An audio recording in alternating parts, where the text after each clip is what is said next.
Weewaawo ntendeeza Kristo neebaza Katonda olw'ekirabo eky'obulamu ky'awadde nze wamu naawe muganda wange mwannyinaze akyasobola okuba nga oyatula olunaku olwaleero ki Yesu ye Mukama. Musiima Mukama Katonda waffe olw'obulamu bwo, olwa famire yo n'olw'emirimu egy'emikono gyo, ate era n'olw'okuyaayana kw'atadde mu mutima gwo okw'ekigambo kye okweyongera okubeera nga oyiga wamu n'okuba nga weekkaanyiza ddala ensonga. Amannya nga bulijjo Mazima Kenneth, era nga lunaku olwaleero njagala tubeere nga tutunula ekitundu kyaffe ekisembereyo ddala mu ssomo lino lye tugenze maaso n'okuba nga tutunuulya erikwata ku nkola ya Katonda oba okuluŋŋamya kwa Katonda okw'ebintu byonna mu nsi okuba nga bigoberera ddala oba nga bituukiriza ddala ekyo kye yateesa dda.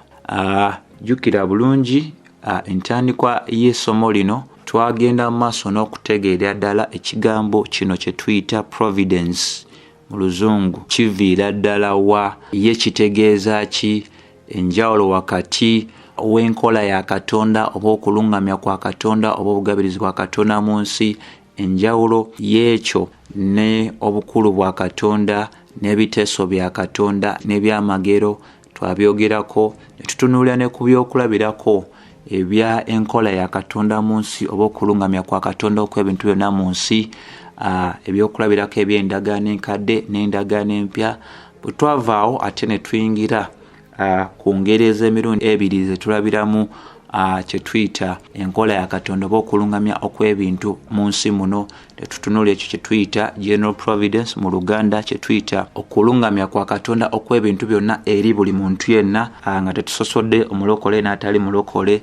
Ne tutunuulira era kye tuyita okuluŋŋamya kwa Katonda okw'enjawulo, okwo Katonda kwawa abo bokka abali ekitonde ku mubiri gwa Kristo Yesu. Bwe twavaawo ne tutwala eddala n'okuba nga tutunuulira mu kitundu kyaffe ekyokusatu n'ekitundu kyaffe ekyokuna emitendera emirala egiri wansi w'ekyo kye tuyita enkola ya Katonda mu nsi oba okuluŋŋamya kwe okw'ebintu mu nsi.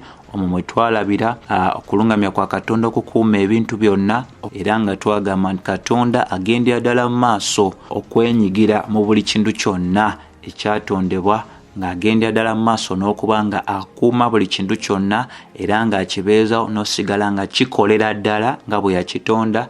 Era ne tutunuulira n'eddala eryokubiri erya okuluŋŋamya kwa Katonda oba okukola kwa Katonda okw'ebintu byonna mu nsi okwawamu oba okwokolera wamu okw'ebintu.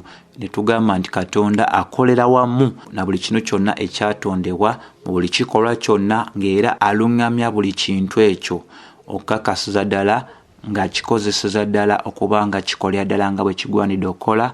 Ne tutunuulira ne ku ddala eryokusatu lye tuyita okuluŋŋamya kwa Katonda oba enkola ya Katonda mu nsi eya obukulembeze bwe oba obufuzi bwe. Era ku ekyo twagenda mu maaso ne tulagira ddala nti Katonda alina ekigendererwa eri buli kintu kyonna ky'akola mu nsi, era agendera ddala mu maaso n'okuluŋŋamya, agendera ddala mu maaso n'okubeera nga alabirira wamu n'okuleetera buli kintu kyonna okubeera nga kituukiriza ekigendererwa kye.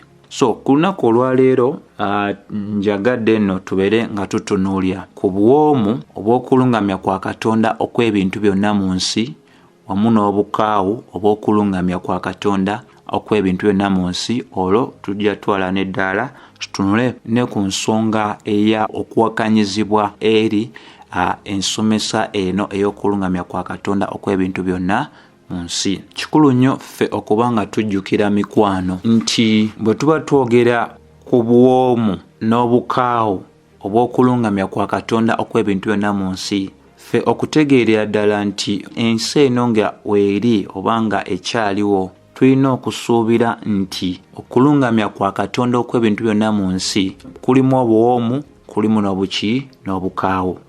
Nga tujjukira ddala bulungi ng'era bwe twanyweza mu masomo amalala wansi w'omutwe guno bwe tugenze mu maaso n'okuba nga tukola, bwe twalagira ddala nti buli kintu kyonna ekibeerawo kibeerawo olw'ensonga, oba ekintu ekyo kinene oba kitono, oba kirungi oba kibi. Era nga bwe twanywereza ddala ne tulaga nti okuluŋŋamya kwa Katonda oba enkola ya Katonda ey'ebintu byonna mu nsi etuuka mu buli kifo kyonna na buli eri omuntu yenna n'ebyo byonna ebiyinza okuba nga bibaddewo. So n'olw'ensonga eyo kimanyisibwe eri ggwe yenna awuliriza nti mu bulamu obulijja mu maaso gwe nange nga tumaze ova mu mibiri gino tulina otegeera nti bwe tuliva mu bulamu buno wajja kuba nga tewakyalo ekintabule eky'obuwoomi n'obukaawu, naye nga tukyali mu nsi muno tulina osuubira obuwoomu n'obukaawu. Yobu naye yayogera n'agamba nti ku mukono gwa Katonda tunaasuubira funa birungi byokka, nga anyweza nga ayanukula eri mukyala we eyali atandise okuba ebituli mu nkolagana ya Yobu ne Katonda. So mu buno obulamu tulina osuubira ekintabula ekyo eky'obuwoomu n'obukaawu, naye mu nsi eddako tetujja kubeera nga tubeera n'ekintabule, naye nga tukyali muno mu nsi tulina okusuubira ofuna okulaba obulungi n'obubi mwene ensi eyagwa. Wabula omukristaayo obwesige bwe amaaso ge galina okubeera nga gazimbiddwa nnyo ku ebyo ebyawandiikibwa, nga tumanyidde ddala nti buli mbeera yonna kikulu nnyo okuba nga tutegeera nti okulungamya kwa Katonda okw'ebintu byonna mu nsi oba enkola ye ey'ebintu byonna mu nsi eri ku lwa bulungi bwaffe okusingira ddala nnyo mu bifo ebyo eby'okwawulibwa kwaffe, mu bifo ebyo eby'okutukuzibwa kwaffe.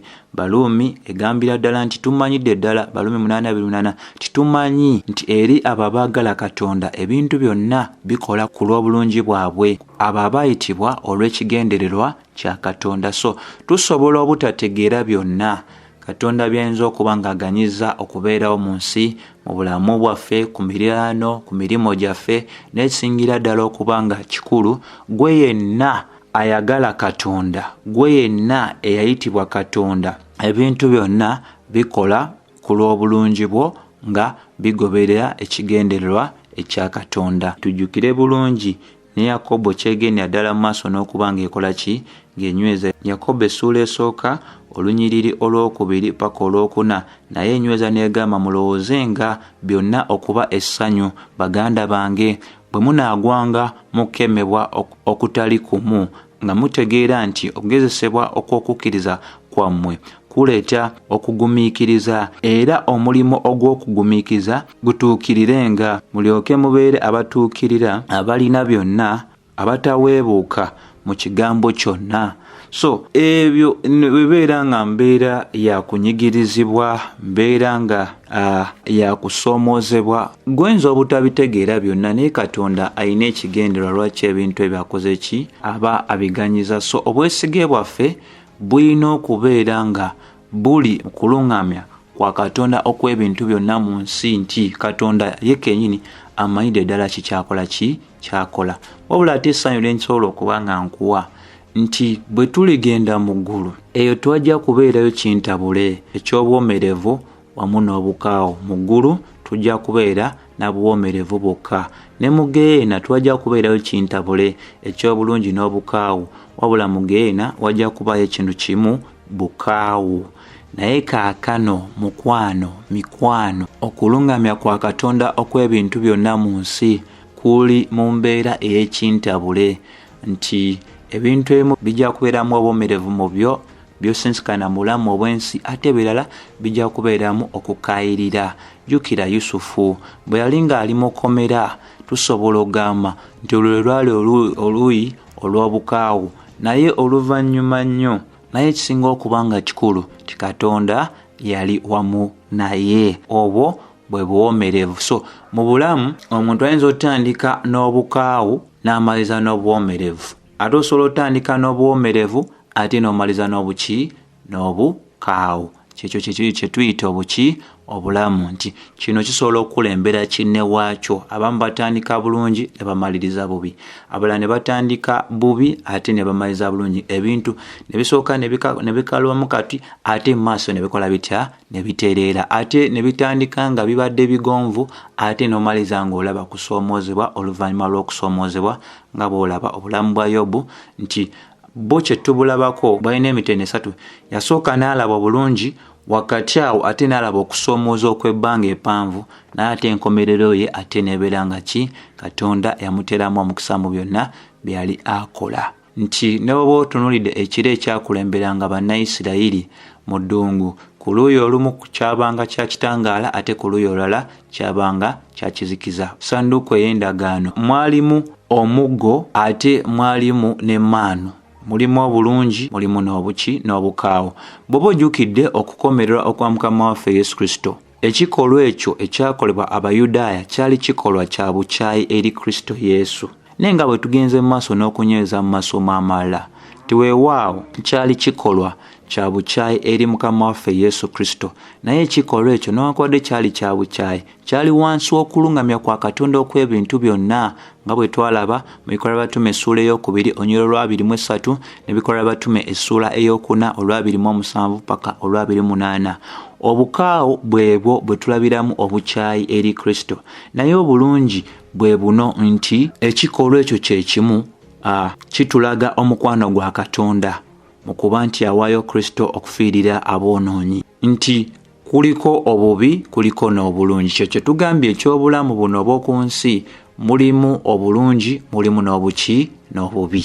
Ako kakulu nnyo kakola ki kakutegeera. Era gwe nange tulina okuba nga tujjukira bino mu bulamu obw'ensi. Titujja kunyumirwa obusaasizi bwa Katonda, naye ate obusaasizi bwa Katonda butabuddwa wamu n'okunyigirizibwa. Bwe bulamu leero, teri ayita mu nsi muno nga tayinaako kamufumise. Teri ayita mu nsi muno asobola okugiyitamu ensi eno n'atakolobolwa. Ffenna tukolobolwa. Bw'oba tonnaba kukolobolwa, saawa yonna ojja kukolobolwa. So buli muntu mu nsi muno abaako ebintu ebirungi byanyumirira ddala n'ebyokunyigiriza.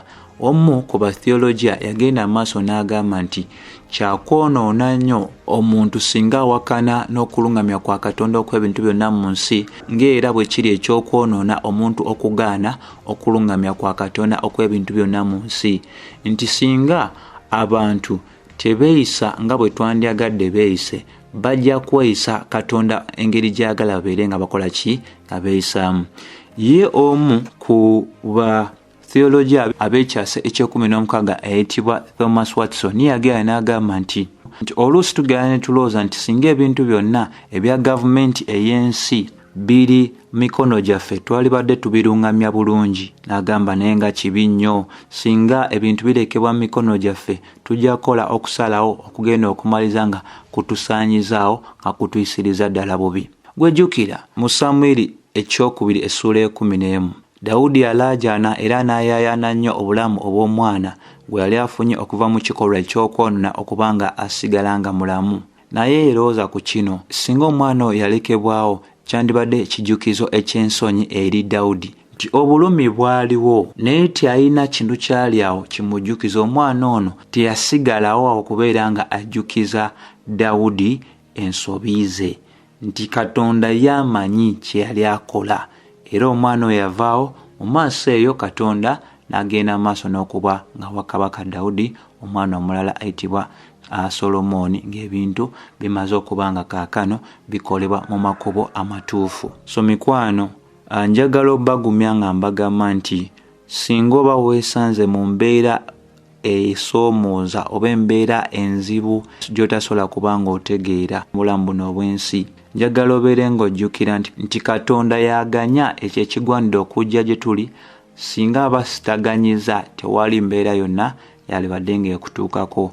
Jjukira bulungi, Bayibuli eragira ddala bulungi mu kitabo eky'Abakolinso ekisooka essuula ey'ekumi olunyiriri olw'13 ng'enyweza ng'eraga nti siwali kukema okubakwata okutali kwa bantu, naye Katonda mwesigwa ataabaganyenga kukemebwa okusinga bwe muyinza, naye awamu n'okukemebwa era anasangawo n'obuddukiro mulyoke muyinzenga okugumiikiriza. So embeera eyo ogiraba nti byonna byabaaganyiza, omukono gwe guyambira ddala era guteeseza ddala. Okulungamya kwe, enkola yo mu nsi, obugabirizi bukakasiza ddala nti tulina obusobozi obuyita mu mbeera eyo, ate atema ekkubo kakasiza ddala nti tusigala nga tuyimiridde. ebiseera ebimu okulungamya kwa Katonda okw'ebintu byonna mu nsi oba n'enkola ye ey'ebintu byonna mu nsi eyinza otuyitirirako ddala nebeera nga yakyama erife nga tetulina kumanya kwonna ebintu bigenda kukola bitya mu bulamu bwaffe. Ne tugwanidde okujjukira nga bwe tulaba obulimi obw'essaawa akamu kakkirira akalala nga bwe kambuka nti entambula y'obulimi obw'essaawa ewakanya endowooza ya bulijjo nti omuntu alina kubeera nga ali ku mukuulo gumu. Kali kambuka akalala kakkirira. Naye bw'eti essaawa bwe yakolebwa nti mu kuba nti obuntu buno buli kalimi katambula kagenda mu kkubo ddala kagoberera kkubo ddala n'akalala nkagoberera kkubo ddala, bw'eti essaawa bwe yakolebwa okubeera nga engeri eyo yeyambako okubeera nga ssaawa tuzibala oba nga essaawa ebalibwa. Kintu kya bulamu bwa bulijjo essaawa tuziina mu mayumba gaffe, essaawa tuziina mu ofiisi zaffe, abamu tuzeesiba ne ku mikono. Naye otwalako akadde ne weebuuza lwaki obulimi obw'essaawa tebugoberera bwonna kkubo lye limu? Kano kambuka, kano kakkirira. N'ekisinga okwenza essaawa kasitewera bwonna bubeera mu kifo kimu.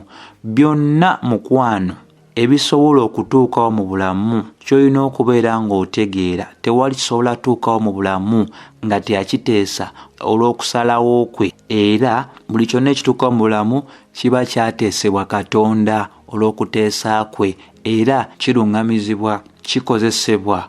Katonda akyeyambisa okukola kyonna ky'ayagala okukola. Omuntu bw'aba mulwadde n'atwalibwa mu ddwaliro, empiso eyo gye bakufumita mu musuwa erabikira ddala ng'ekintu eky'obulumi ennyo eri omulwadde oba wa malaria oba obulwadde bwonna obulala. Obulumi obwo teri abwagala, naye ate okuyita mu ngeri y'obulumi eyo yeyinza okuba engeri y'okubeera nga obulwadde bw'olina bulwanyisibwa olw'empisa oyo ekkubiddwa okuyita mu musuwa. So n'ebyo byonna gwe byolaba ng'ebinyigiriza Katonda yamanyi engeri gy'asobola bikozesa okubeera nga obulungi buvaamu eri gwe omwana we. Tulina okubeera nga tutegeera nti Katonda aganya ffe ne tulaba okulungamya okw'ebintu byonna mu nsi okw'obusaasizi, era tugwanira okubeera nga tukola tutya nga tuwa amatendo n'okwebaza eri Katonda, kubanga teri muntu yenna asobola kuziyiza enkola ya Katonda ey'ebintu byonna mu nsi oba okulungamya kwe okw'ebintu byonna mu nsi. Jjukira Bannayisirayiri bwe baali e Misiri, ebiro byatuuka eby'okufuluma kwabwe okuva mu nsi ey'obuddu, Falaawo n'eggye lye baali tebasobola kuba nga bakoma ku Isirayiri, era bamaliza bavuddeyo n'ebyobugagga eby'Abamisiri. Ebiseera bwe byatuuka ebya Yusufu ofuluma ekkomera, tewaaliwo mbeera yonna eyali esobola kubeera nga edda oba ng'ekoma ku Yusufu okuba ng'akola ki?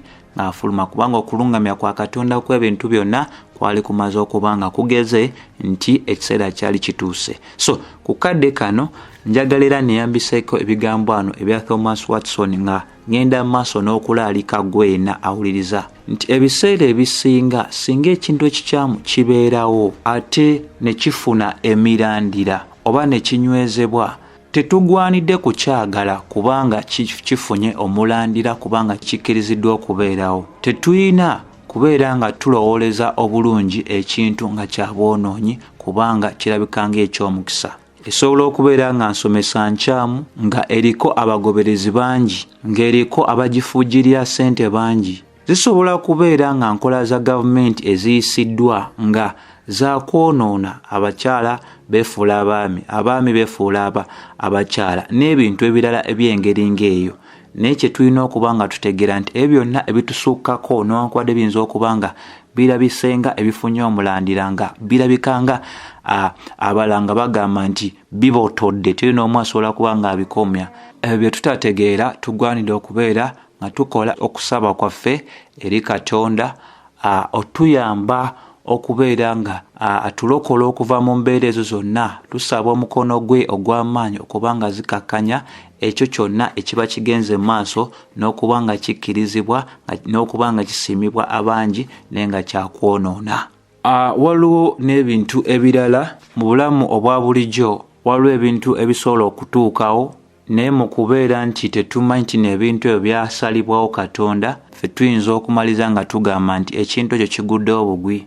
tugeze omuntu ayita oba atambula oba mukabira oba si mukabira asobola okubeera ne mu compound nga yeekolera emirimu gye watali kumanya kwe ettabi eryakala edda erimaze ebbanga lyonna nga terigwa ne libeera nga akadde ako livuddeyo oba ne liva ku muti ne likuba omuntu ng'ayimiridde mu kifo ekyo.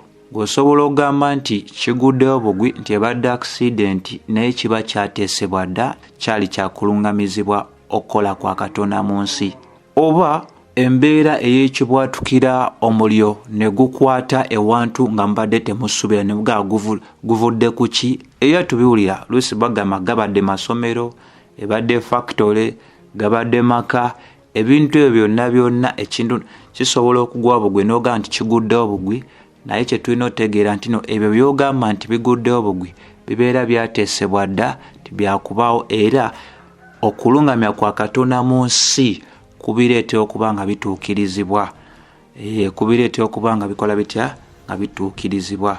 Waliwo emboozi emu bw'oba ogirabye mu kitabo eky'Abassekabaka esooka essuula eya 22 ekitabo ky'Abassekabaka esooka essuula eya 22 olunyiriri olwa 29 waliwo emboozi awo eraga nti awo kabaka wa Isirayiri ne Yekosafaati kabaka wa Yuda ne bambuka Elamo Sugiriyadi lwasatu. Kabaka wa Isirayiri n'agamba Yekosafaati nti neefuula n'ennyingira mu lutalo naye gwe yambala ebyambalo byo.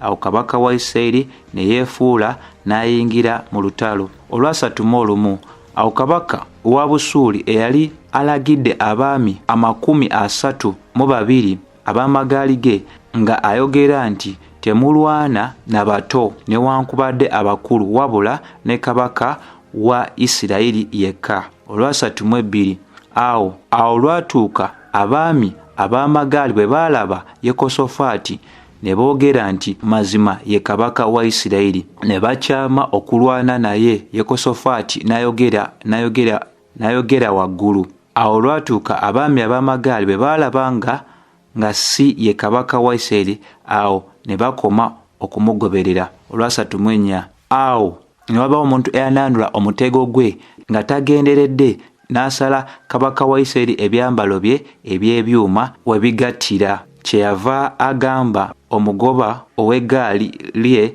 nti kyusa omukono gwo onzije muje kubanga nfumitiddwa nnyo. Kati olaba embeera eyo esobola okulowooza nti ngera Bayibuli eraze nti awo ne wabaawo omuntu eyananula omutego gwe nga tagenderedde, nti omwami ono teyagenderera naye omutego ogwo ogw'akasaali okulungamya kwa Katonda okw'ebintu byonna mu nsi kwakulembeza ne kutwalira ddala akasaala ako we kalina okubeera nga kafumita kabaka owa Isirayiri ayitibwa kabaka Kahabu.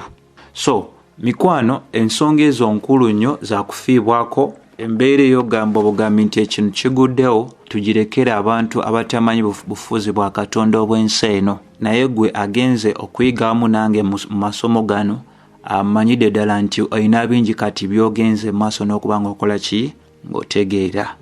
So singa tuba tutunuulidde ku bintu bya mirundi ng'ebiri ebyokuwakanyizibwa eri essomo ery'okulungamya kwa Katonda okw'ebintu byonna mu nsi oba enkola ya Katonda mu nsi eno. Ekimu ku byo waliwo abagamba nti bwe kiba nti kati omukono gwa Katonda gwe gulungamya ebintu byonna ebibaawo mu nsi kiba kitegeeza nti Katonda alina omukono mu kwonoona kw'abantu. Eri ekyo nyanukula nga ngamba nti nedda, kubanga nga bwe ngenze maaso n'okusomesa masomo gonna nti ebyawandiikibwa tebiteeka musango gwa kwonoona ku Katonda wabula okwonoona kuteekebwa ku bantu kubanga bo bennyini n'emyoyo emikyamu be basala okukola embeera eyo ey'okwonoona. Obuulizi 7:29 eragira ddala nti Katonda yakola omuntu nga mugolokofu naye omuntu n'abeera nga yagunjawo amakubo mangi. Era kikulu nnyo okuba nga tutegeera nti Katonda tasobola kukola mu ngeri ewakanya ekikula kye. Katonda waffe mutukuvu ate takyukakyuka. So ayinza atya okukola ebikolwa ebitali bya butukuvu ate ne tumusuubira nti y'omu ate era anaalamula ekibi ng'ate yennyini yakola ekibi. Yakobo 1:13 eraga nti Katonda waffe takema muntu yenna na bubi wabula abantu bennyini bakemebwa olw'okwegomba kwabwe. Era jjukira twanyweza bulungi mulimu ku masomo ge twasomesa ne tulaga nti Katonda weewaawo aganya okwonoona okw'abantu okubeerawo, tweyambisa bikola batume 14:16 n'ekigendererwa lwaki Katonda aleka ekibi okubeera, ekibi ky'abantu okubeerawo, kubanga gwe nange tetwandisobodde kusiima bulamuzi bwa Katonda obw'amazima ng'abonereza ekibi, ate n'obusaasizi bwa Katonda ng'asonyiwa okwonoona. So ekigendererwa weekiri lwaki aba aleseewo ekibi, lwaki ffenna tetunnaba kubanga tuttibwa omulundi gumu, kubanga ekyakisobola tekisobola namutwalira kye tuyita eddakiika oba akatikitiki, tewaliwo kyonna kisobola kubanga kimulema. Ekyokubiri, waliwo bagenda mu maaso ne bagamba nti waliwo ebintu bingi mu nsi nga birabika nga ebitalungamiziddwa bulungi oba nga tebiteekeddwa bulungi oba nga birabika nga ebiri wabweru w'oluguudo, nti so ne bamaliza nga bagamba okulungamya kwa Katonda okw'ebintu byonna oba enkola ya Katonda tesobola kubanga eri kitundu kw'ebyo ebintu ebirabika nga ebitateekeddwa bulungi. Naye ekikulu ekyotegeera wano nti weewaawo ebintu ebirabika nga ebitateekeddwa bulungi, gweoyinza okugamba nti omukono gwa Katonda teguli mabega waabyo, naye gwe kyona otegeera nti n'ebyo ebirabika nga ebitateekeddwa bulungi Katonda abikozesa ku lw'ekitiibwa kye. Ekyo abasinga kibaluma era abasinga tebakitegeerera ddala. Naye amazima googerwe nti Dawudi alina ebigambo byayogera mu Zabbuli ey'E10:19. Ebigambo ebyo byayogera bikulu nnyo olw'ensanvu n'agamba kwangasa okubonyaabonyezebwa ndyoke njige amateeka ago. Mulala ayinza ogamba mbeera ki eyo?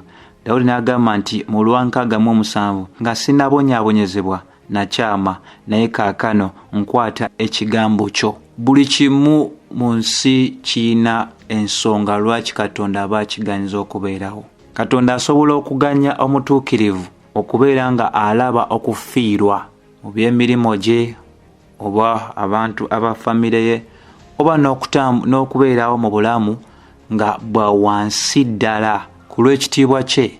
Era tumaliza nga tugamba nti kisingako okubaako by'ofiirwa mu bulamu obw'ensi, tutambula mu bulamu obw'owansi, bwe kibeera nga kinaaleeta okubeera nga gwe okakkanyizibwa okusinga okubeera nga obotodde nnyo ng'abalala ate n'obeera nga omera kye tuyita amalala.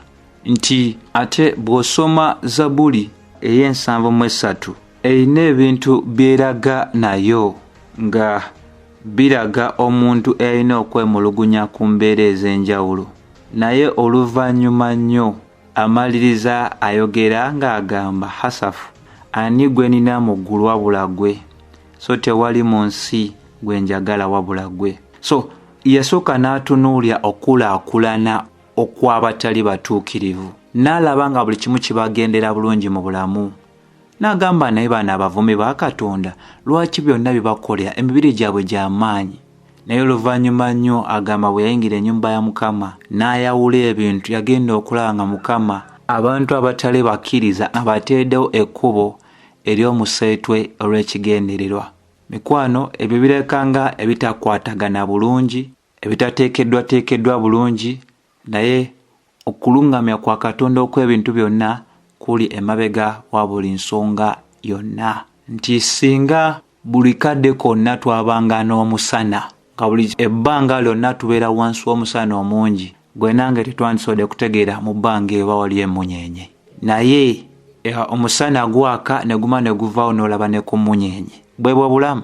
Era tulina okuba nga tutegeera nti singa buli kadde konna twali tutambulya mu muyiika, tutambulya mu kubotola, tutambulya mu nkulaakulana, kyandibadde kizibu okulaba abamu ku ffe nga tuteeka okukkiriza kwaffe mu nkola. So okulungamya kwa Katonda okw'ebintu byonna mu nsi oba obugabirizi bwa Katonda n'enkola ya Katonda mu nsi ya magezi nnyo, era ebyo birabika nga ebitateekeddwa bulungi.